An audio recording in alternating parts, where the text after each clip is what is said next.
সাম্প্রতিক মার্কিন এবং ইসরায়েলি যে বোমা হামলা, পাশাপাশি ইরান এবং ইসরায়েলের যে সংঘর্ষটি, এই সংঘর্ষটি আপনার কাছে কি মনে হয়, কি পূর্ণ যুদ্ধের মধ্যে ঢুকে গেল নাকি যুদ্ধ শুরু হলো? আমার মনে হয় যে একটা পূর্ণাঙ্গ যুদ্ধের দিকেই চলে যাচ্ছে। সিমটমটা সেরকমই মনে হচ্ছে, কারণ আপনার যে আশঙ্কাগুলো করা হচ্ছিল যে এর সামরিক যে ঝুঁকিগুলো, ধরেন শুধুমাত্র ইউএস ইসরায়েলের ইরান অ্যাটাকের মধ্যে সীমাবদ্ধ নেই। এখন কিন্তু ইরানের পাশাপাশি তাদের প্রক্সিরাও, একটু আগে যে রিপোর্টে আমি দেখছিলাম যে হুথিরা সক্রিয় হচ্ছে, হেজবুল্লাহ সক্রিয় হচ্ছে, হামাস সক্রিয় হবে। এবং যখনই এই প্রক্সিরা ইরানের পক্ষে যারা আছে তারা যখন সক্রিয় হবে, ইরাকের প্রক্সি আছে ইরানের, সেখানে আপনার তখন কিন্তু মানে পুরো মধ্যপ্রাচ্য অঞ্চলই কিন্তু একটা অস্থিরতার মধ্যে পড়ে যাবে, একটা ভোলেটাইল অবস্থা তৈরি হবে। এবং যেই পরিমাণ ক্ষতি ইরানের ইতোমধ্যে সাধিত হয়েছে, বিশেষ করে তাদের নেতৃত্বে যে শূন্যতা তৈরি করার চেষ্টা করা হয়েছে, এটা তো আলটিমেট টার্গেট হচ্ছে তাদের যে একটা রেজিম চেঞ্জ করা। তো রেজিম চেঞ্জের বিপরীতে যে প্রতিরোধটা ইরানের ভিতরে গড়ে উঠছে, সেটা কিন্তু রিমার্কেবল।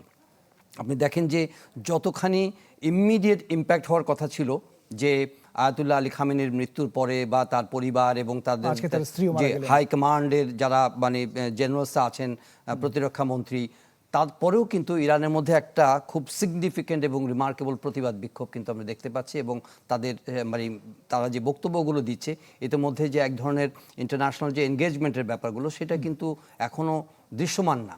জাতিসংঘের মতো প্রতিষ্ঠানও কিন্তু এখনও কোনো কার্যকর কোনো পদক্ষেপ নিতে পারেনি, অথবা তাদেরকে আলোচনায় ফিরিয়ে আনার কোনো উদ্যোগ কিন্তু নাই। মানে যুক্তরাষ্ট্র এটা কৌশলগতভাবে হয়তোবা তারা একটা অফার দিয়েছে, কিন্তু আমার কাছে এটাও মনে হয় না যে যুক্তরাষ্ট্র সত্যি সত্যি ইরানের সঙ্গে এখন এনগেজ হতে চায়। এবং ইরানের মধ্যেও কিন্তু নেতৃত্বের মধ্যে একটা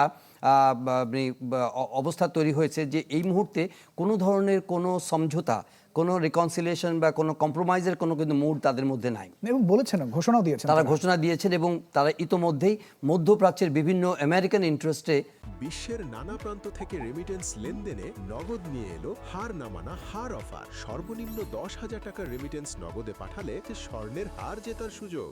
তাদের যে আমেরিকান ঘাঁটি আছে বা বিভিন্ন ধরনের তেল শোধনাগারের কথা বলা হচ্ছে, সেই কি ইনস্টলেশনগুলোতে কিন্তু আঘাত হানার চেষ্টা করছে।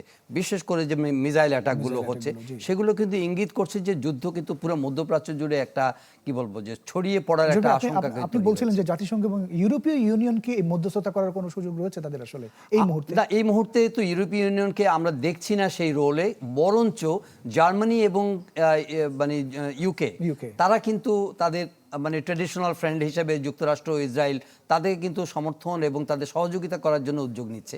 এবং জার্মানি তো সে মানে ইয়েতে অভিযানে হামলায় অংশ নেওয়ার জন্য আগ্রহ ব্যক্ত করেছে। তারা ইউকেও বলেছে যে তাদেরকে তারা সহযোগিতা করবে, বিমান ঘাঁটি ব্যবহারের সুযোগ দিবে।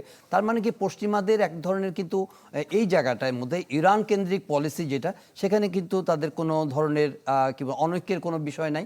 সুতরাং ইউরোপীয় ইউনিয়ন এখানে কোনো সমঝোতার উদ্যোগ নেবে সেটা কিন্তু ইমিডিয়েটলি কোনো সম্ভাবনা আমি দেখতে পাচ্ছি না। যুক্তরাষ্ট্র এই ঘটনার জন্য আসলে সরাসরি কতখানি জড়িত বলে আপনার কাছে মনে হয়? পাশাপাশি তাদের উদ্দেশ্যগুলো আসলে কি? উদ্দেশ্য আসলে মানে বহুমুখী।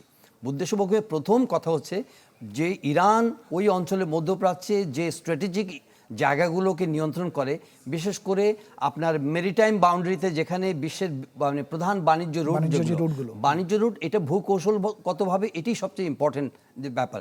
আপনার হরমুজ প্রণালী দিয়ে যে তেলের যে প্রবাহটা হয়, এবং সারা পৃথিবীতে আপনার হরমুজ প্রণালী খুবই সিগনিফিক্যান্ট একটা জায়গা।